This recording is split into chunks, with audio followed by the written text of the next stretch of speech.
बच्चों, कैसे हो आप सब। आज हम करेंगे चैप्टर 8। चैप्टर 8 है हमारा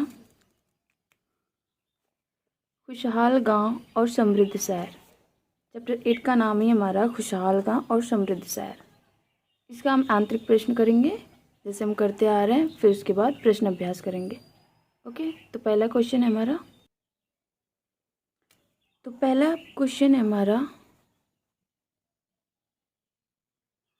लोहे की ऐसी 5 चीज़ों की सूची बनाओ जिनका प्रयोग तुम रोज करते हो। हमें लोहे की ऐसी 5 चीज़ों की सूची बनाना है, 5 वस्तुएं की जिसका प्रयोग हम रोज करते हैं। तो रोज हम प्रयोग करते हैं, प्रतिदिन प्रयोग की जाने वाली लोहे की चीज़ें हैं।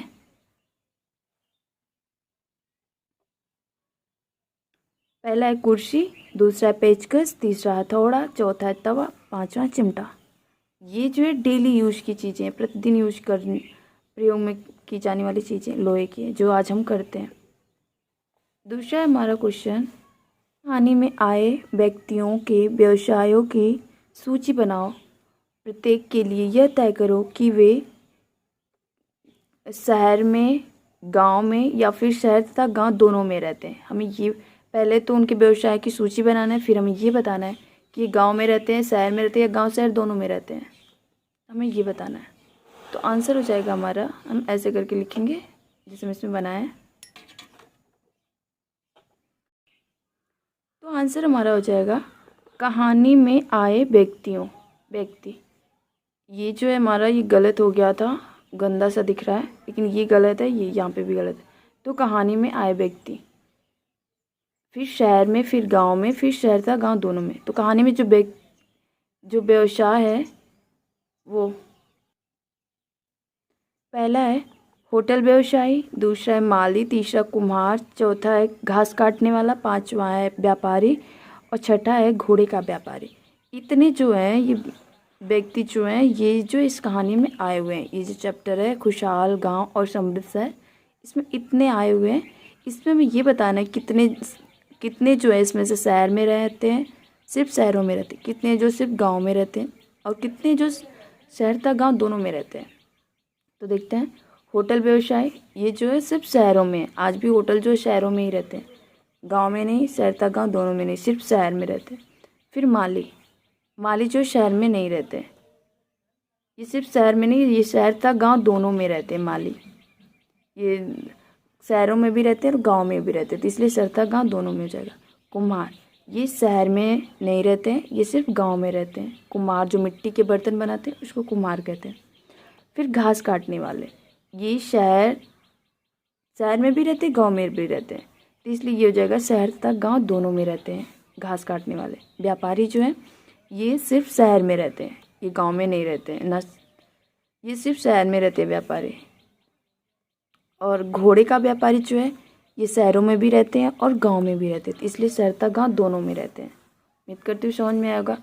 होटल व्यवसाय जो सिर्फ शहर में पाए जाते हैं, ये जो है गांव में नहीं पाए जाते। माली जो है ये शहर में पाए जाते हैं, गांव में भी पाए जाते हैं। कुम्हार जो है शहर में नहीं पाए जाते, सिर्फ गांव में रहते हैं। इसमें बस एक ही ऐसा है काम जो मतलब कुम्हार है जो गांव में रहते हैं और बाकी सब शहर में या शहर तक गाँव दोनों में रहते हैं। ओके, उम्मीद करती हूँ समझ में आएगा। अब नेक्स्ट क्वेश्चन, नेक्स्ट है हमारा, घोड़े का व्यापारी शहर में क्यों आया होगा। जो घोड़े का व्यापारी था वो शहर में क्यों आया होगा, किस पर्पज से आया होगा।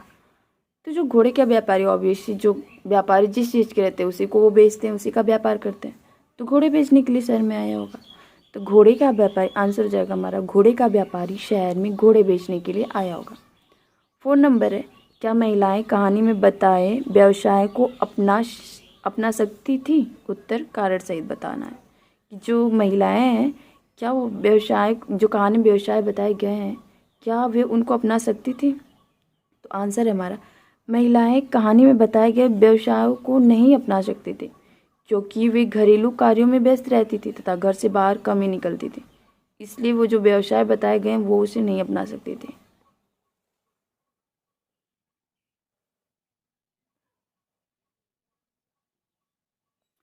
पाँच नंबर है हमारा, क्या इसकी, पहले हम इसका वो पढ़ेंगे, पैराग्राफ पढ़ लेंगे, फिर हम ये क्वेश्चन करेंगे। इसमें बुक में पैराग्राफ दिया हुआ है।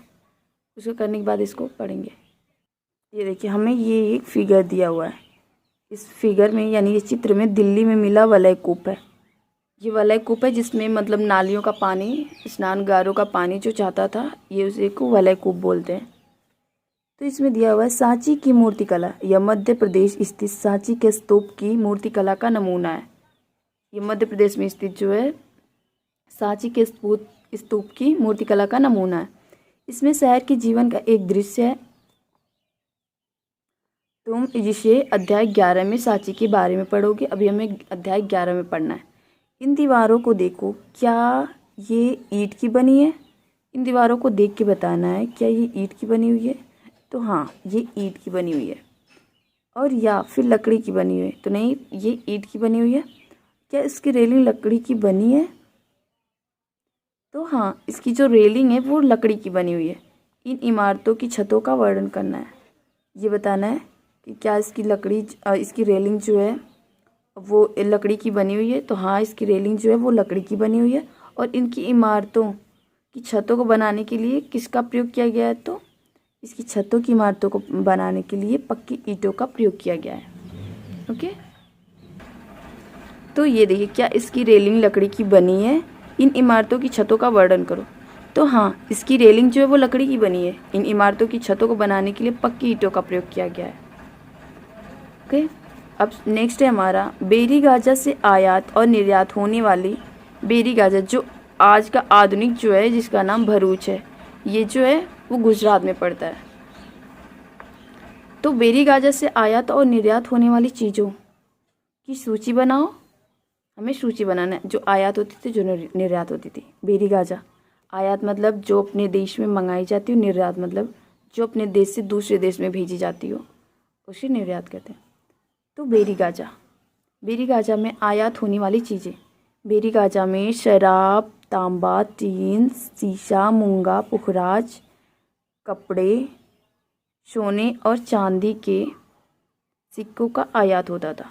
देख रहे हैं, इतनी चीज़ें जो हैं दूसरे देशों से अपने देश में मंगाई जाती थी, मतलब बेरी गाजा में मंगाई जाती थी। बेरी गाजा में जो है शराब, तांबा, टीन, शीशा, मूंगा, पुखराज, कपड़े, सोने और चांदी की सिक्कों का आयात होता था। बेरी गाजा से जो निर्यात होने वाली चीज़ें थी वो है हिमालय की जड़ी बूटियाँ, यहाँ पे आराम से मिलती थी। हाथी दांत, ये भी आराम से मिल जाते थे। ज़्यादा हाथी कहाँ मिलती थी? तो कलिंग में, यानी उड़ीसा के जंगलों में मिलती थी। गोमेद, सूती कपड़ा, रेशम। ये गोमेद, ये एक तरह का मतलब पत्थर होता है रेड कलर का, इसे गोमेद कहते हैं। तो सूती कपड़ा, रेशम तथा इत्र बेरी गाजा से निर्यात किए जाते थे। बेरी गाजा से जो निर्यात किए जाते थे वो थे जड़ी बूटियाँ, हाथी दांत, गोमेद, सूती कपड़ा, रेशम तथा इत्र बेरी गाजा से निर्यात किए जाते थे। और जो मंगाए जाते थे वह शराब, तांबा, टीन, शीशा, मूंगा, पुखराज, कपड़े, सोने और चांदी की सिक्कों का आयात होता था। ओके, सॉरी, ये देखिए, ये बेरी गाजा में शराब, तांबा, टीन, शीशा, मूंगा, पुखराज, कपड़े, सोने और चांदी की सिक्कों का आयात होता था। बेरी गाजा से निर्यात होने वाली चीज़ें हिमालय की जड़ी बूटियाँ, हाथी दांत, गोमेद, सूती कपड़ा, रेशम तथा इत्र बेरी गाजा से निर्यात किए जाते थे। ओके, अब नेक्स्ट है हमारा ऐसी 2 चीज़ें बताओ जिनका उपयोग हड़प्पा युग में नहीं होता था। हमें ऐसी 2 चीज़ों को बताना है जिसका उपयोग जो हड़प्पा में नहीं होता था। तो हड़प्पा युग में घोड़े तथा रागी, जो एक प्रकार का अनाज है, इसका प्रयोग नहीं किया जाता था। हड़प्पा में इन 2 चीज़ों का प्रयोग नहीं होता था। तो घोड़े तथा रागी, जो एक प्रकार का अनाज है, उसका प्रयोग नहीं किया जाता था। नेक्स्ट है हमारा व्यापारी किस चीज़ से इसका विनिमय करते थे। व्यापारी जो किस चीज़ से इसका विनिमय करते थे? तो व्यापारी नमक से सफ़ेद धान का विनिमय करते थे। विनिमय मतलब होता है एक तरह से लेन देन, मतलब सामान के बदले सामान देना। तो व्यापारी जो नमक से सफ़ेद धान का विनिमय करते थे। 10 नंबर है हमारा, वे किस तरह यात्रा कर रहे हैं। व्यापारी जो है वो किस तरह यात्रा कर रहे हैं? तो ये हमारा व्यापारी रेतीले रास्ते पर गाड़ियों से यात्रा कर रहे हैं। जो व्यापारी होते हैं वो रेतीले रास्ते से गाड़ियों से यात्रा कर रहे हैं। 11 है हमारा, मथुरा के लोगों के व्यवसाय की एक सूची बनाओ। एक ऐसे व्यवसाय का नाम बताओ जो हड़प्पा में नहीं था। पहले तो मैं सूची बनाना। मथुरा के लोग जो हैं वो मूर्तिकार, बुनकर, लोहार, टोकरी बनाने वाले, माला बनाने वाले, इत्र बनाने वाले जैसे व्यवसाय में संलग्न थे। इत्र बनाने का व्यवसाय जो है हड़प्पा युग में नहीं था और बाकी सब था। मूर्तिकार, बुनकर, लोहार, टोकरी बना ये सब थे। बस जो है इत्र बनाने वाले जो है वो हड़प्पा सभ्यता में नहीं थे। अब नेक्स्ट है हमारा, उन महिलाओं की सूची बनाओ जिन्हें निरीक्षक नियुक्त कर सकता था। हमें उन महिलाओं की सूची बनाना जिन्हें निरीक्षक जो है वो नियुक्त कर सकता था। तो जिन महिलाओं को निरीक्षक नियुक्त किया जा सकता था वे इस प्रकार है। पहला विधवाएं, फिर दूसरा सक्षम असक्षम महिलाएं, तीसरा भिक्षुणियों जो भिक्षा मांगते हैं, वृद्धा वेश्याएं, पांचवा है अवकाश प्राप्त दास और दासियां, छठा है अवकाश प्राप्त देवदासियां। इनको जो है निरीक्षक नियुक्त किया जा सकता था। इन महिलाओं को विधवाएं, सक्षम असक्षम महिलाएं, भिक्षुणियों जो भिक्षा मांगने वाली होती थी, वृद्धा वेश्याएं, पांचवा है अवकाश प्राप्त दास और दासियां, छठा है अवकाश प्राप्त देवदासियां। अब 13 नंबर है, क्या काम करने के दौरान महिलाओं को मुश्किलें झेलनी पड़ती थी? क्या काम करने के दौरान जो महिलाएं थी उनको मुश्किलें झेलनी पड़ती थी? तो उत्तर हमारा, काम करने के दौरान महिलाओं को बहुत मुश्किलें झेलनी पड़ती थी और अगर औरत ने अपना काम समय से पूरा नहीं किया तो उसे जुर्माना देना पड़ता था। जुर्माने के रूप में अंगूठा तक भी काटा जा सकता था। देख रहे हैं आप कितने मुश्किल काम थे उनको। अगर काम समय से पूरा नहीं होता था तो उनका अंगूठा भी काट लिया जाता था या उन्हें जुर्माना देना पड़ता था। इसलिए मुश्किलें आती थी, उन्हें मुश्किलें झेलनी पड़ती थी। क्वेश्चन नंबर 14 है हमारा, रोम के साथ संबंध दर्शाने वाले साक्ष्य की सूची बनाओ। हमें रोम के साथ जो संबंध दर्शा रहा है उस साक्ष्यों की सूची बनाना है। तो उत्तर हमारा हो जाएगा, रोम के साथ संबंध दर्शाने वाले साक्ष्य, पहला है भूमध्य सागरीय क्षेत्र के एम्फोरा जैसे पात्र मिले हैं, फिर एरेटाइन जैसे मुहर लगे लाल चमकदार बर्तन भी मिले हैं, तीसरा है रोमन लैंप शीशे के बर्तन तथा रत्न मिले हैं। इसलिए ये हमें बताता है कि रोमन के साथ जो संबंध थे वो अच्छे थे, हमारे वहाँ से आयात निर्यात होता था। इन सभी चीज़ों को देख के हमें पता चलता है। ओके, अब नेक्स्ट है हमारा अन्यत्र में पहले हम बुक से पढ़ लेते हैं, फिर उसके बाद ये क्वेश्चन करेंगे। अन्यत्र में हमारा मानचित्र 6 में रोम ढूंढना है। हमें मानचित्र 6 जो है उसमें रोम ढूंढना है। तो पृष्ठ 76 पे है। अन्यत्र में है हमारा मानचित्र 6 पृष्ठ 76 में रोम को ढूंढो। मानचित्र 6 में हमें पृष्ठ 76 में रोम को ढूंढना है। तो देखते हैं, ये देखिए ये मानचित्र है, ये पेज नंबर 76। इसमें हमारा रोम है, रोम यहाँ पे ये देखिए रोम साम्राज्य यहाँ से यहाँ तक फैला हुआ था। ये हो गया यहाँ पे रोम। ओके, अब आगे पढ़ते हैं। यह यूरोप के सबसे पुराने शहरों में से एक है। ये जो रोम है ये यूरोप के सबसे पुराने शहरों में से एक है। जैसे हम लोग एशिया महाद्वीप में पढ़ते हैं वैसे ये रोम जो है वो यूरोप महाद्वीप में पड़ता है। तो ये यूरोप के सबसे पुराने शहरों में से एक है। इसका विकास लगभग तभी हुआ जब गंगा के मैदान के शहर बस रहे थे। जब गंगा के मैदान के शहर बस रहे थे तभी इस रोम का जो है विकास हुआ। रोम एक बहुत बड़ी साम्राज्य की राजधानी था। रोम जो था वो एक बहुत बड़े साम्राज्य की राजधानी था। यह यूरोप, उत्तरी अफ्रीका तथा पश्चिमी एशिया तक फैला हुआ था। ये जो था यूरोप में तो फैला हुआ था, यूरोप में तो था ही ये इसके अलावा उत्तरी अफ्रीका महाद्वीप में तथा पश्चिमी एशिया महाद्वीप तक फैला हुआ था। इसके सबसे महत्वपूर्ण शासकों में से एक ऑगस्टस ने, जो इसका सबसे महत्वपूर्ण शासक था वो ऑगस्टस था। इसने करीब 2000 साल पहले शासन किया था। ये ऑगस्टस जो था वो करीब 2000 साल पहले शासन किया था। उसने कहा था कि रोम ईंटों का शहर है जिसे मैंने संगमरमर का बनवाया है। उसने कहा कि रोम जो है वो ईंटों का शहर है और इसे हमने संगमरमर से बनवाया है। ऑगस्टक और उसके बाद के शासकों ने कई मंदिर तथा महल भी बनवाए, जिससे हमारे यहाँ के शासक बनवाए, मगध के शासक और दक्षिण भारत के जो शासक थे उन्होंने भी बहुत मंदिर का निर्माण करवाया। वैसे ही ये रोम के शासकों ने भी मंदिर और महल भी बनवाए। ऑगस्टस ने बड़े बड़े रंगमंडल, इसको बोलते हैं एम्फी थिएटर। आज हम थिएटर में जाते हैं मूवी देखने, ऐसे ही उसी को हम रंगमंच कहते हैं, रंगमंडल। तो इन्होंने बड़े बड़े रंगमंडल बनवाए ऑगस्टस में। इसमें चारों तरफ दर्शकों के बैठने की सीढ़ी नुमा जगह थी। यहाँ लोग एक दूसरे से मिलते थे और आराम करते थे।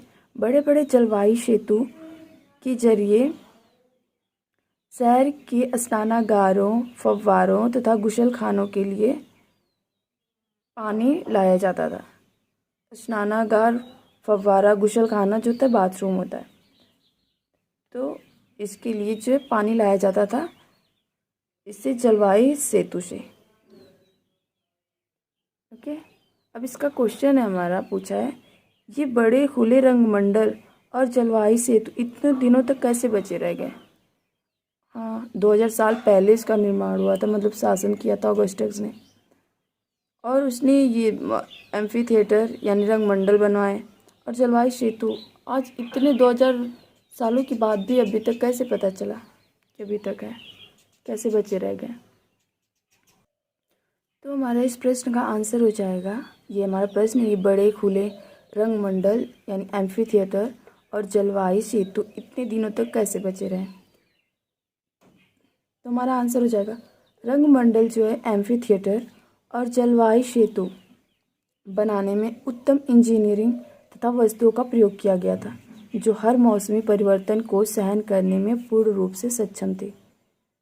इसमें जो है अच्छी टेक्नोलॉजी और मतलब उत्तम इंजीनियरिंग और वस्तुओं का, उत्तम चीज़ों का प्रयोग किया गया था, वस्तुओं का प्रयोग किया गया था, जिसके कारण ये हर मौसम परिवर्तन को सहन करने में पूर्ण रूप से सक्षम थे, जिस कारण से इनका अस्तित्व आज तक कायम है। इसी की वजह से ये आज तक बच पाई है और तभी हम लोग जान पाए। ओके, अब नेक्स्ट है हमारा कल्पना करो। तुम भेरी गाजा में रहते हो और पत्तन देखने निकले हो। तुमको क्या क्या देखने को मिलेगा? पत्तन, तो वहाँ पे तुमको क्या क्या देखने को मिलेगा? तो उत्तर है हमारा, भेरी गाजा की सकरी खाड़ी में समुद्र से आने वाली नावों को चलाना नाविकों के लिए बहुत मुश्किल था। जो भेरी गाजा की सकरी खाड़ी थी, उसमें समुद्र से आने वाले जो नाविक थे उनके लिए नाव चलाना बहुत मुश्किल था। यहाँ कुशल और स्थानीय मछुआरे नाव तथा जहाज़ों को पत्तन में होता है बंदरगाह, तो पत्तन तक मछुआरे नाव तथा जहाज़ों को पत्तन तक ला पाते थे। यहाँ पर शराब, तांबा, टीन, सीसा, मूंगा, पुखराज, कपड़े, सोने और चांदी के सिक्कों का आयात हो रहा था। सोने और चांदी के सिक्कों का आयात